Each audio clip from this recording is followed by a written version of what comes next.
Okay mga Kawarski, so ito nga yung isa na IAC. Hindi pala IAC problema na to. So binasa ko si history niya or tinanong natin history. Kung mapapansin nyo, ayan, may mga ginawa na rito katulad nere. Nagkaroon na siya ng error 12 o 46. So error 12 or 46 maaari. So ayan, ngayon natanong ko sa may-ari kung ano yung mga pinalitan at ginawa mula daw kano ginawa yung hindi ko na sabihin kung sino yung gumawa. So ayan na natin so ganito mga Kawarski, basta i-share ko na lang sa inyo kung ano yung problema. Ganito mga Kawarski, pagdating dito sa mga ganitong motor, pag walang minor, alamin nyo yung ginawa doon sa motor ninyo. Kaya dapat pag nagpapagawa kayo, matanong kayo para may idea kayo, may background kayo o may details kayo pag tinanong namin kayo o ng mga ibang mekaniko. Kasi hindi naman kasi lahat ng mekaniko nakakagawa talaga ng FI.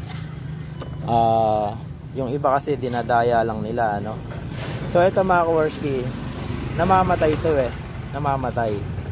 Ngayon may napansin ako dito na napalitan ayun, nasa loob. Nakikita ba? Yata nakikita. Sa pinakaloob, ayan. Yan. Spark plug cap mga Kawarski, makinis-kinis pa. Nasabi ka papalit lang daw yan. Wala na nagpalit, nagloko na yung minor. Okay, so ganito mga Kawarski para may idea kayo, babaklasin ko muna. Okay, dapat kasi ang spark plug cap na ilalagay ay resistor type 5K dapat. Pagka hindi resistor type, magloloko ang minor ninyo. Okay, o ang may hagok to idol may hagok pagka ina RPM may hagok daw. Okay, so baklasin muna natin to.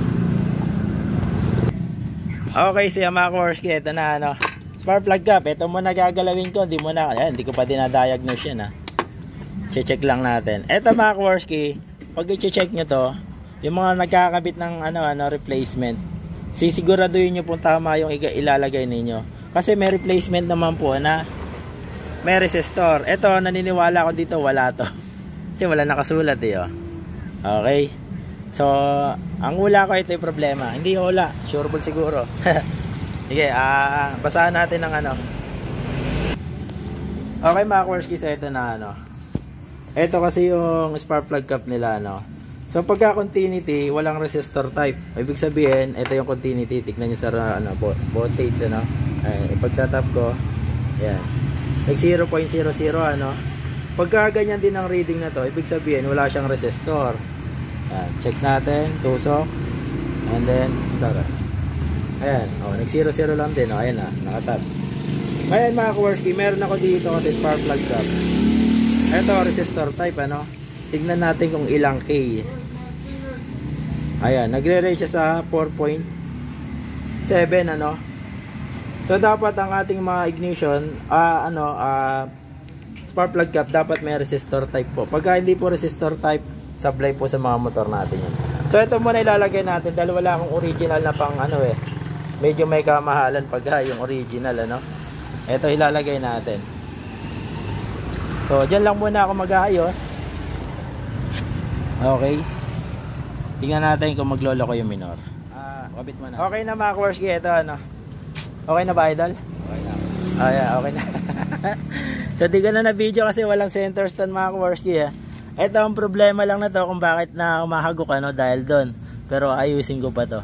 Kasi baka mahugot Kailangan dito idol, bumili ka ng original. Medyo mahal lang talaga yun Sa 600 plus yata original yan.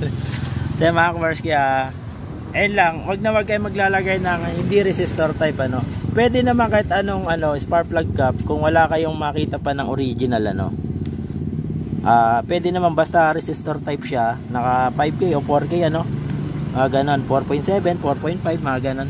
Pasok ko yun. Kasi yung ibang mga reading talaga ng ganon yung nakikita kong reading Pero pag kasi ang gamit natin yung analog na na multitester, nasa 5K siya. Yun ang nakikita namin pagka analog. Kasi digital lang gamit ko Okay. Sila mga Kawarski, sana may nakuha kayong idea sa motor na to And then sa mga hindi pa nakapollow, subscribe na po kayo. Okay, para ma-notify kayo sa mga video na i-upload ko. Kahit konting tips lang mga Kawarski, lalo sa mga may-ari ng motor Kung naghanap kayo ng trusted mechanic, visit na lang sa aming shop. Location natin ay Bustos, Bulacan. Search nyo lang sa Google Map, Motorcycle Shop Standard Tune.